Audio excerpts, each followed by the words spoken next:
Hi friends, ఈరోజు కొత్తగా వచ్చిన ప్రొఫైల్. ఈ ప్రొఫైల్లో ఉన్న అమ్మాయి పేరు హరిత. వయసు 25 సంవత్సరాలు. ఎత్తు 5 అడుగుల 4 అంగుళాలు. కులం కమ్మ. చదువు డిగ్రీ. వృత్తి ప్రైవేట్ జాబ్. ఆదాయం 20,000 రూపాయలు నెలకు. వివాహ స్థితి మొదటి సంబంధం. Middle class. స్వస్థలం నెల్లూరు. ఈ ప్రొఫైల్ నచ్చినట్లయితే వెంటనే ఇక్కడ స్క్రీన్ మీద కనిపిస్తున్న నెంబర్కి మీ ఫోటో, మీ బయోడేటాని పంపించండి. తద్వారా మీకు వారి ఫోన్ నంబర్లు లభిస్తాయి.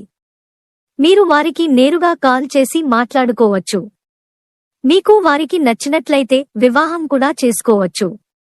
మీ అందరికీ ముఖ్య గమనిక, ఇక్కడ స్క్రీన్ మీద కనిపించే నంబర్ మా మ్యాట్రిమోనీ ఆఫీస్ నంబర్, అమ్మాయి నంబర్ కాదు. చాలా మంది ఇది అమ్మాయి నంబర్ అని పొరబడుతూ ఉన్నారు. దయచేసి అందరూ గమనించాలి. ఏ అమ్మాయి నంబర్ కూడా అలా పబ్లిక్ గా యూట్యూబ్ లో పెట్టరు అనే విషయాన్ని గమనించగలరు.